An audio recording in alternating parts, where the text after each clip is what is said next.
The News Bulletin.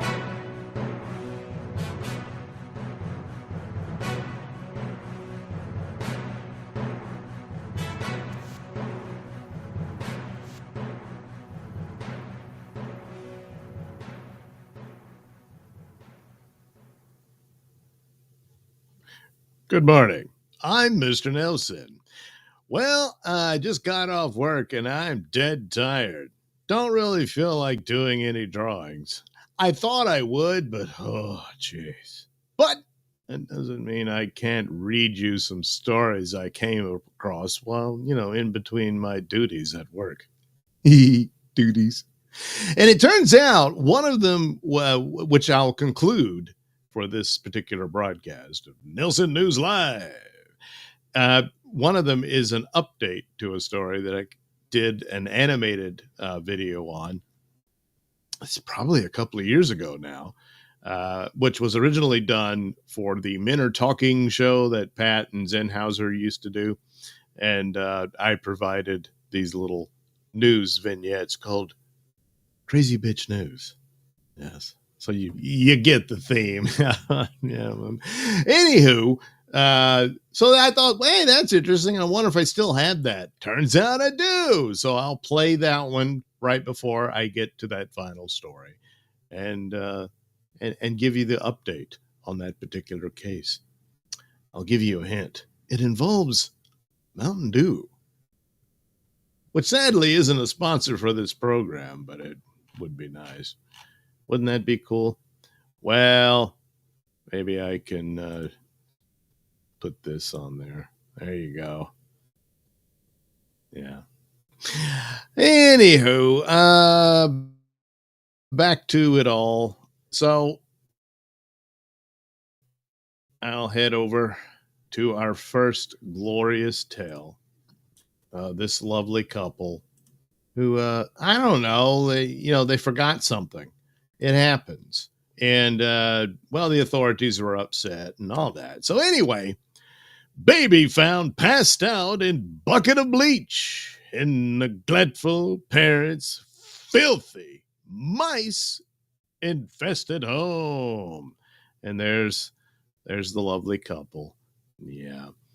Mice infested. So at least it wasn't rat infested, Anyway, a 1-year-old baby was found unconscious in a filthy mouse-infested home after his head was submerged in a bucket of bleach for an undisclosed amount of time. Scott Markov, 30, and Madeline Markov, 28. And I'm assuming this is because they're married, not because, have been charged with child endangerment and the neglect of a dependent person, that being the baby, while causing serious injury. The Dubuque Police Department said, the mother and father were arrested and around 5 a.m., whatever. The incident reportedly unfolded on October 1st, 2024, when police arrived at the family home in Dubuque and were met with one of Markov's panic-stricken children carrying their baby brother while yelling he was unconscious. So the responsible party here had to be the children. Yeah. So Madeline Markov called 911 for help, and the Dubuque Fire Department was already at the scene providing medical attention. The child had fallen into a bucket of bleach water, which resulted in his head being submerged in water for an undisclosed amount of time. The young boy was rushed to a local hospital after he suffered acute respiratory failure and loss of consciousness. But shortly after, he was transferred to the University of Iowa Hospital for further specialized treatment. Upon further inquiry, detectives discovered that Scott Markov had been in the kitchen while Madeline was in the living room of the family home when the baby plunged into the bucket of bleach. Detectives discovered the extent of the conditions the three children were living in after executing a search warrant, which had originally been to obtain photos and collect any evidence regarding the baby's state. But When investigators entered the home, they said it was completely filthy, with garbage scattered throughout and mice running loose. I don't suppose these are pets, the ones they'll put in cages and they'll spin that wheel and stuff. No, I don't think so. Officers observed mice moving around, a dead mouse on the floor in the kitchen. Ew. Garbage and food all over the floor and countertops. A saturated diaper was left inside a cooking pot on the kitchen stove. Oh, jeez. 2 other children, aged 4 and 6, one of whom was the one who probably saved their brother's life, had also been living in the home at the time. The case was reportedly being investigated for over 4 months prior to the pair's arrest. So you guys already knew there was a problem here, and you had to wait for one of the kids to fall into a bucket of bleach? All right. Both are said to have posted $20,000 bond. So they're out. Yeah.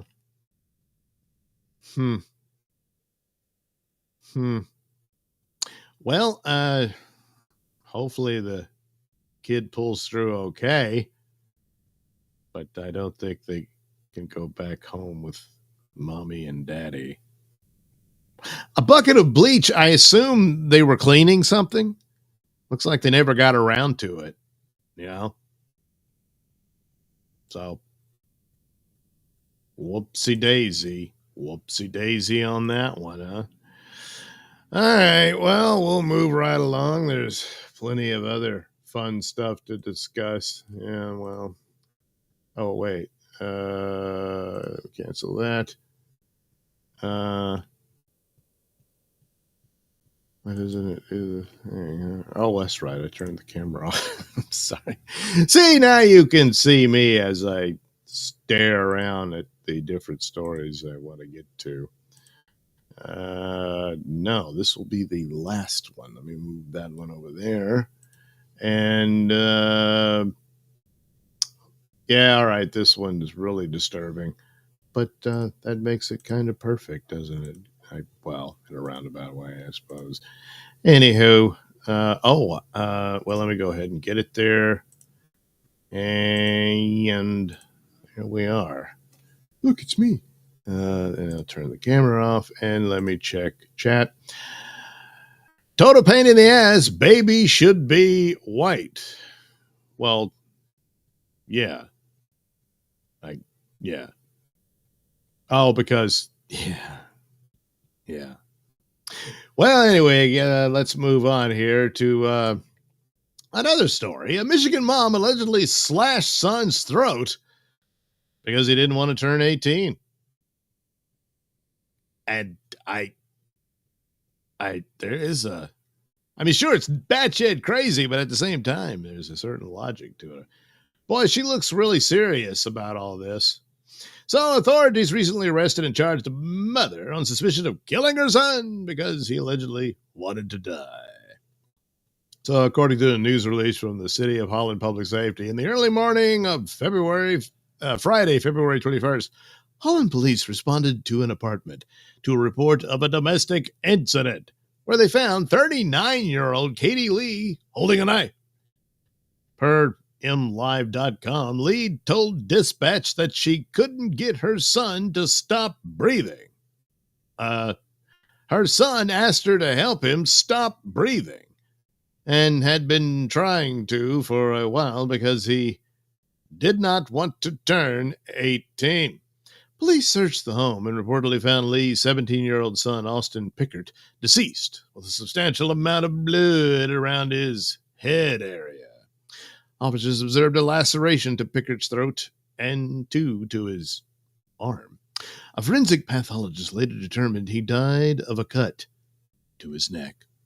Lee, who had blood on her clothing and a knife, allegedly threatened 2 officers, but they're probably well beyond 18 by now, so I don't know what she did that for. Anyway, police eventually tased Lee and took her into custody after giving multiple verbal commands. Lee reportedly told officers they were supposed to kill her so that she could be with her son. Oh, so she was trying to do that move, you know. Anyway, investigators learned the suspect and her son allegedly tried to overdose on medication the previous day. Lee said she cut her son with a knife after he passed out. Detectives worked with the Ottawa County Prosecutor's Office and obtained a warrant for Lee's arrest on charges of open murder and resisting and obstructing an officer. Lee appeared in court on February 24th for arraignment and was denied bond. So I guess that explains why she's really upset. They just didn't do their part of her whole overall plan for her and her son to escape this mortal coil into the afterlife. Now, the thing is, she's well beyond 18 as well, so it was a little late, you know. But anyway, well, I know there's some trepidation. A lot of people fear turning 30 and stuff like that. You'll get through it. But, boy, this is rather extreme, you know. But, well, something went wrong there, you know. I wonder where her son got these crazy ideas. Oh, yeah. Well, yeah. Yeah. Oh, well. Not much we can do about that now, is there? No, not really. Anyway, she's locked up, so, you know, what are you going to do? Anyway, Toto Pain in the Ass sent a heart emoji. Thanks, Toto Pain in the Ass. Toto Pain in the Ass. Peter Pan soon rescues. Peter Pan? Like the kids in the previous story? Or, I mean, he can't rescue the kid whose mother killed him. He's gone. I don't know if it's not going to rescue her. I mean, what for? But maybe those kids, yeah, I don't know. Maybe we'll find out more on that later. Oh, yeah, I got it. So, so much for her, huh? Yeah. So, let's say, a relationship story. Well, that'll be fun. That'll be fun. And, you know, and sometimes you can learn from others about maybe what not to do. Maybe there are things in your relationships that aren't bearing fruit or going exactly where you want them to. But a lot of times you learn about what not to do, you know, and there could be some examples. Sure.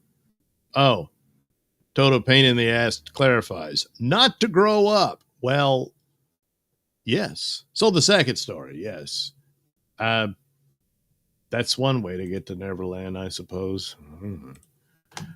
And I don't mean Michael Jackson's place. Good Lord. You don't want to send your kids there, although people did. No, stupid. You wanted it on there. I apologize for my technical crew. It's not me, it's them. There we go. And I'll turn the camera off. That's what I wanted to do. Anyway, North Carolina woman allegedly locked boyfriend in storage unit without food and water for 5 days. Well, at least it wasn't a suitcase like that other case. Well, there she is. She's like, hey, come on, I was just messing around. A woman is facing attempted murder and other charges for allegedly locking her boyfriend in a storage unit for several days until he managed to call police and get help. Did she leave him with his phone and he only then 5 days later realized, oh, I have my phone? I don't know. Robert Deaton and her boyfriend got into an argument on February 20th. And she allegedly trapped him inside a storage facility on the 1900 block of Old Charlotte Highway in the process. On February 25th, the victim managed to locate, his phone. Jeez. And call police for help. It's like, oh, wait a minute. Oh, yeah. Now, maybe it was just because there was, no light in there and he was crawling around for 5 days until finally it feels like it. And then he turned it on, the light comes on, and he said, "Oh, thank God." The man reportedly told the dispatcher he was trapped in the storage unit, saying, "She double locked my lock, and I don't know how she put me in here, but she put me in here, and I just now found my phone inside this storage unit. I've been here since last week. I need to get out of here. I can't breathe. I hadn't had nothing to drink or anything." Police described the container as a hoarder's paradise type situation. Lieutenant Morgan Malone said that when officers opened the door to the unit, things started to fall out. The further they opened it, more stuff fell out. Golly, he was buried alive in there with piles of junk, you know. Once freed, the man was taken to the hospital to be treated for dehydration, but he has since been released. The victim reportedly said he does not think Deaton left him there on purpose. See? Still in love with her. Malone, however, has a different story. Malone said, "We believe that she truly intended for him to die in that storage unit with no food and no water, no outside source of anything. She knew she locked him in there and never went back to check on him." Records show Deaton was arrested in Mecklenburg County. She's in custody on charges of first-degree kidnapping and attempted first-degree murder. But the victim still holds a torch for Robin. Yeah. He's like, I pissed her off. I pushed her buttons, those sort of things. But again, at least it was a storage unit and he had his phone. It just wasn't a suitcase like that other story. Yeah. So there you go. How about them apples? So apparently, look, if she's a hoarder and she can't part with any of her valuables, there is something to be said that she included him in that collection. So somewhere in there, he probably suspects she still loves me. Yeah. Well, maybe they'll work it out. So anyway, that's a lovely story, isn't it? But again, there are certain things one shouldn't do, like take your significant other and lock them up into a storage unit like that. Apparently buried under lots of stuff. But I suppose she could say, "Look, I knew he had his phone with him. It's not my fault he was that stupid. He took that long to figure it out." Probably something like that, And he'll probably, the way he's sounding, he's like, "You know what? She's right. I'm so stupid. God. Hi, honey. What would I do without you?" Well, live, But anyway, maybe it'll be something like that, So now we have another story of something you should never do. Oh, wait. We don't need me in there. All right. Indiana woman accused of marrying her biological father. Hey, now, could this be one of those things where, you were put up for adoption years ago, and then somehow, through a strange twist of fate, you meet up with your own parent, and neither one knows the other is, they're related to. And, oh, well, somehow they hit it off, and then only to find out, could it be that? Well, let's see.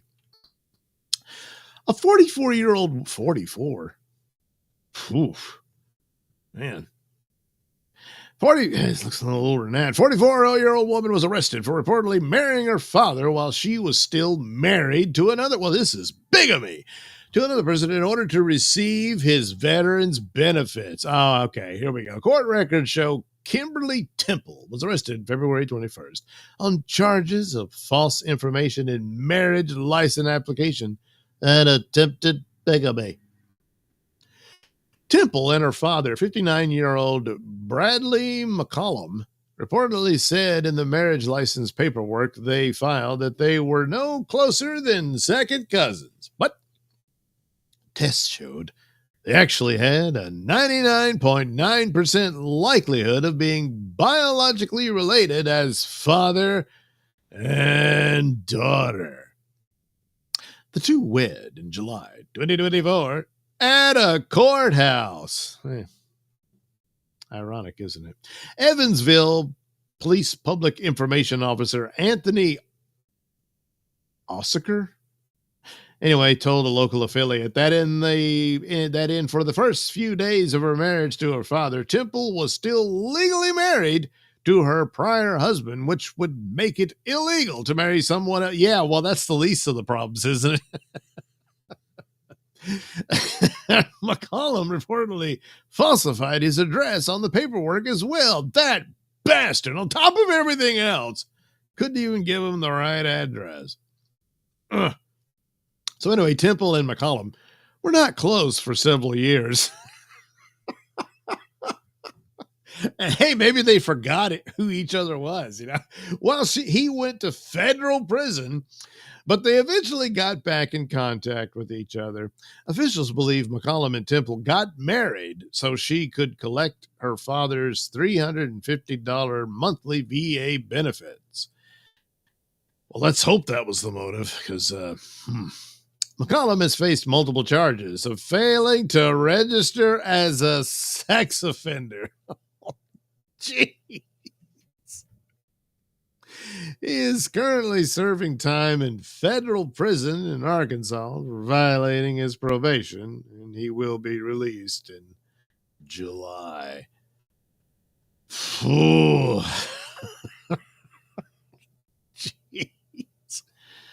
Yeah. So a lot of lessons there, huh? But would have thought they would all be, you know, obvious. Well, when is Father's Day?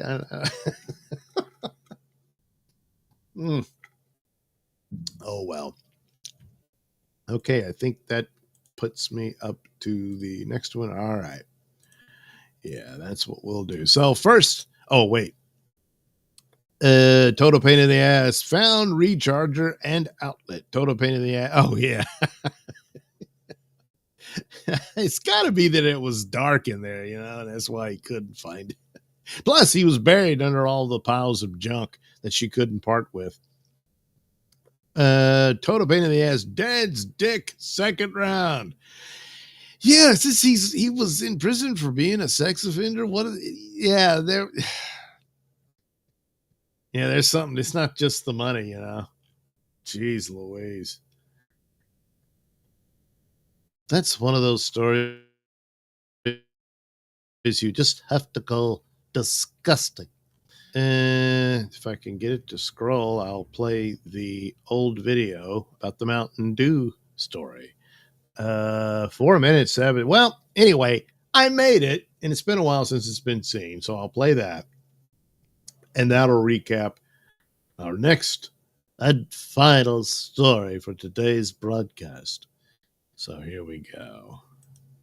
Time now for Crazy Bitch News. A blood-smudged Florida woman suspected of murder accrued additional charges after she asked police for a soda, then poured it all over herself in an attempt to scrub forensic evidence from her body. Nicole A. Max, 35, was charged with tampering with evidence and resisting arrest with violence and premeditated first-degree murder in the death of 79-year-old Michael Sarasoli. Firefighters were called to a smoldering home on the 600 block of Clark Street. After quickly extinguishing the flames, first responders found Sarasoli lying face down in a blood-spattered room. He had suffered blunt force trauma to the head and stab wounds to the torso. The dead man's landlord told police that Max was his other tenant, but the woman was nowhere to be found. 2 cell phones were recovered near the 79-year-old's corpse. One belonged to the victim, while the other, which had a bloody knife balanced on top of it, belonged to Max. Less than 2 hours later, police spotted a barefoot Max with blood on her leg and ripped shirt outside a Crystal restaurant in the nearby community of Holly Hill. When they approached, police said she dropped a knife and a hammer at their feet. Max evaded questions about her recent whereabouts and where she lived, first pointing in a direction and saying she lived right over there by a nearby pawn shop, and then claiming she had been living on the streets for the last 4 years. She denied knowing Sarasoli when detectives showed her his photograph. When pressed, police said she conceded that she knew the man but denied seeing him on the day he was murdered. Then she shifted again, telling police she currently lived with Sarasoli and was at their home earlier that day. After she was read her Miranda rights, Max told detectives that she never entered Sarasoli's bedroom and only set foot on the second floor of their shared apartment to feed her spiders. When asked about the weapons she had dropped, Max became agitated and demanded a lawyer. Police returned later with a warrant to test the woman's bloodied body for DNA evidence. Max then asked for a can of Diet Mountain Dew, which the police obliged her. She began to procrastinate with the drink, and detectives tried to pull the can away from her.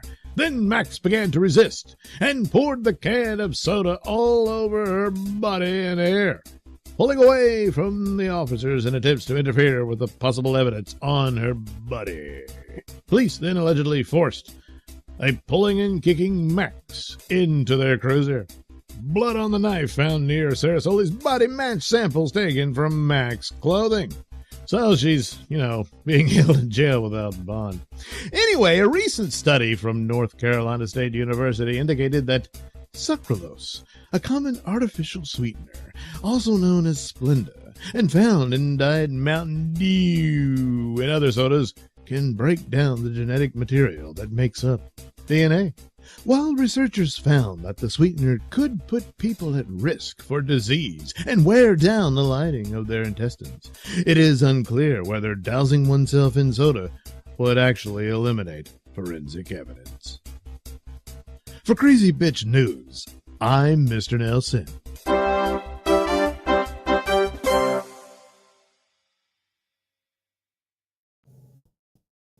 All right. Well, there you go. That's the story as it was at the time.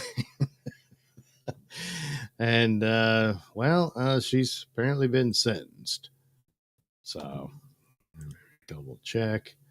Make sure all is as it should be.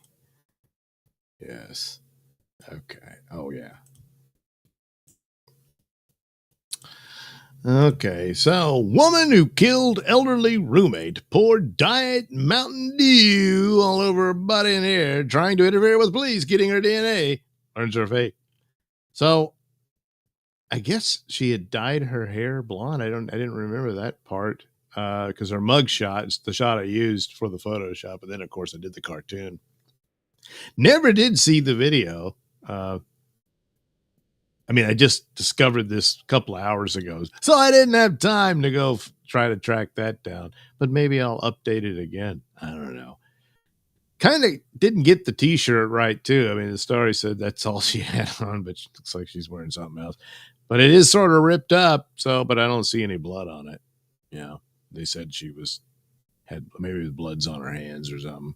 And there's the crystal sign, so she was at the crystal store, So anyway, a 37-year-old woman in Florida will spend several decades behind bars for killing her 79-year-old roommate, beating and stabbing him to death in the home they shared, then dousing herself in Diet Mountain Dew in an attempt to... I wonder if it had to be regular Mountain Dew. Maybe the diet... Now, it did say the Splenda in the study. They said might be able to cover up DNA or whatever. Anyway, but apparently not really. While being interviewed by police, the court judge Lee Leah R. Case on Thursday ordered Nicole Max to serve a sentence of 35 years in a state correctional facility for the 2023 slagging of Michael Sarasoli. So, I don't know, 2023 might have been about the time has it been that long since we did? I don't know. Anyway, Max was arrested in July 2023 and charged with one count of first degree murder, one count of tampering with evidence, the Mountain Dew, and one count of resisting arrest with violence for killing Sarah Soley. On Thursday, she pleaded no contest to the lesser crime of second-degree murder, as well as one count each resisting with violence, arson of a dwelling. Oh, that's right, she burnt the house, and tampering with physical evidence. Again, Mountain Dew. Court documents show that under the terms of her plea agreements, Max had been facing between 35 and 75 years in prison. Case said she decided to hand down the minimum sentence due to Max's history of physical and sexual abuse that eventually led to her having a mental breakdown. So like, did the old man sexually abuse her? Prosecutors with the state attorney's office reportedly did not make a sentencing recommendation or argue for a harsher sentence. One prosecutor reportedly told the court that he was disgusted by what he learned had been done to Max through various deposition testimony. Again, was it the murder victim did this to her, or was it someone else? Or, I do feel like, but for her mental health, this would not have happened, and her traumatic upbringing. This is badly written. The abuse that she has suffered at the hands of, like the prosecutor said, most males. So, I mean, she's had a series of really bad boyfriends or something. I don't know. She's ever come in contact has been horrendous. So every man in her life, sexually abused her. Case credited Max with 562 days of time already served. Well, that'll cut into the 35 years. As previously reported by Law and Crime, that's this site, authorities in Daytona Beach responded to an emergency call. Well, okay, that's the whole story we saw in the cartoon. So pretty much nothing new. When asked where she lived, blah, blah, blah. She had all kind of weird stories. Claimed she didn't know the guy or whatever. In her post-Miranda interview, Max claimed she'd never been in the victim's room, but would sometimes go to the second floor of the home to feed her spiders. Yeah, that's another thing. It's like, oh, that's really telling you something. Max initially denied having a knife and hammer. Yeah, that wasn't going to work. She tossed him right in front of the police. The detectives at the DNA for the blood. Okay, that you were all caught up. So anyway, she's got a sentence of 35 years, but she got some time served because she'd been in jail all this time. And so 34, 33 years. Anyway, and if she's really good, maybe she'll get parole, but still they said there was a series of abuse she suffered that drove her crazy. But did it have anything to do with this 79-year-old man? I mean, why does he have to take all the punishment for what, her ex-boyfriends did or what have you? I guess we'll never know. Yeah. All right. Well, that was interesting, at least for me, because it's an update. And I got a chance to use the old cartoon. See, it all comes together. Isn't that nice? I think so.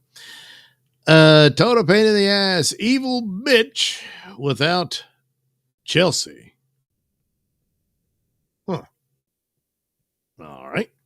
So anyway, there we go. Thanks to those who showed up to watch me read news stories. Yeah. because that's what I did. I did indeed. Oh, well, that's all the time I have for now. I'll take off and tomorrow should have Mr.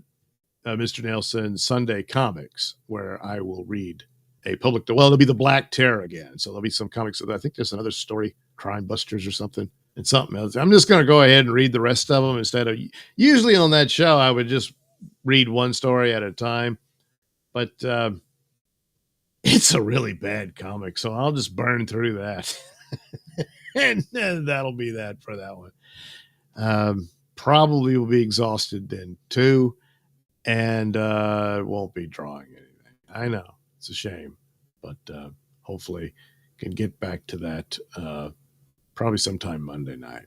Yeah. All right. So again, thanks for tuning in and watching me read the news, and we'll do it again soon. We will indeed. Have a good rest of your day. Oh, and there should be a new Mr. Nailsin podcast show today. I got to send that over the Radio Misfits. I forgot. Anyway, it's got a lot of other Nailsin news stories on that as well. Plus a new episode of Bubba Stargone and the Uranus Patrol. Oh, you don't want to miss that. So keep an eye out for the latest Mr. Nailsin Show podcast at RadioMisfits.com or wherever you get your podcasts. So again, have a good rest of your Saturday.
Geez, that's embarrassing.